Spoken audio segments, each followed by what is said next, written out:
നിങ്ങൾക്കറിയാമോ, ആയിരക്കണക്കിന് വർഷങ്ങൾക്ക് മുൻപ് പൈതഗോറസ് തന്റെ സിദ്ധാന്തം അവതരിപ്പിക്കുന്നതിനും എത്രയോ മുൻപ് ഭാരതത്തിൽ ഗണിതശാസ്ത്രത്തിന്റെ അടിത്തറ പാകിയ ഒരു മഹർഷിയുണ്ടായിരുന്നു എന്ന്. അദ്ദേഹമാണ് മഹർഷി ബോധായനൻ. ആധുനിക ജ്യാമിതിയുടെ പിതാവ് എന്ന് വിശേഷിപ്പിക്കാവുന്ന അദ്ദേഹത്തിന്റെ സംഭാവനകളെക്കുറിച്ചാണ് നമ്മളിന്ന് സംസാരിക്കാൻ പോകുന്നത്. ഈ വീഡിയോയിലൂടെ ജ്യാമിതിയുടെ ഉദ്ഭവത്തെക്കുറിച്ചുള്ള നമ്മുടെ ധാരണകളെ മാറ്റിയെഴുതാൻ കഴിയും. വേദകാലഘട്ടത്തിൽ ജീവിച്ചിരുന്ന ഒരു ഋഷിയും തത്വചിന്തകനുമായിരുന്നു ബോധായനൻ. BC 8-ാം നൂറ്റാണ്ടിനും 5-ാം നൂറ്റാണ്ടിനും ഇടയിലാണ് അദ്ദേഹത്തിന്റെ ജീവിതകാലമെന്ന് കരുതപ്പെടുന്നു. അക്കാലത്ത് യജ്ഞശാലകളുടെയും യാഗവേദികളുടെയും നിർമ്മാണം വളരെ പ്രധാനപ്പെട്ട ഒന്നായിരുന്നു. കൃത്യമായ അനുപാതത്തിലും അളവുകളിലും ഇവ നിർമ്മിക്കേണ്ടത് അത്യാവശ്യമായിരുന്നു.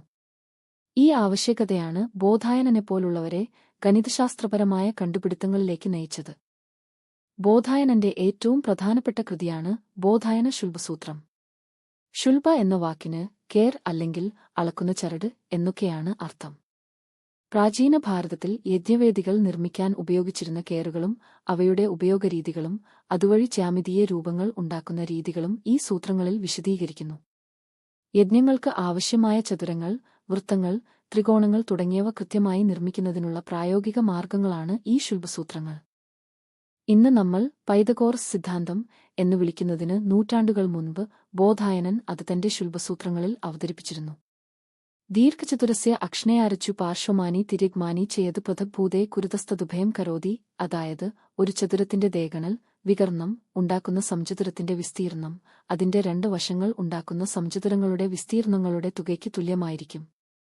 ഇത് 3 കുറയ്ക്കുക 4 കുറയ്ക്കുക 5, 5 ഡിസംബർ 13 പോലുള്ള പൈതഗോറിയൻ ട്രിപ്പിൾസിനെക്കുറിച്ചും വിശദീകരിക്കുന്നു. ബോധായനന്റെ സംഭാവനകൾ ഇതിലും അപ്പുറമാണ്. ഒരു വൃത്തത്തെ അതേ വിസ്തീർണമുള്ള ഒരു സമചതുരമാക്കി മാറ്റുന്നതിനും തിരിച്ചും, അതായത് ഒരു സമചതുരത്തെ അതേ വിസ്തീർണമുള്ള വൃത്തമാക്കി മാറ്റുന്നതിനും ഉള്ള രീതികൾ അദ്ദേഹം വിവരിച്ചു. ഇതിനായി അദ്ദേഹം പൈ യുടെ മൂല്യത്തിന് വളരെ കൃത്യമായ ഒരു ഏകദേശം നൽകി. 2ന്റെ വർഗ്ഗമൂലം ന്റെ മൂല്യം കൃത്യമായി കണക്കാക്കുന്നതിലും അദ്ദേഹം വലിയ സംഭാവന നൽകി. ഈ കണ്ടെത്തലുകൾ അക്കാലത്തെ വാസ്തുവിദ്യയിലും ജ്യോതിശാസ്ത്രത്തിലും നിർണായകമായിരുന്നു. ബോധായനന്റെ ജ്യാമിതീയ കണ്ടുപിടുത്തങ്ങൾ കേവലം സൈദ്ധാന്തികമായിരുന്നില്ല.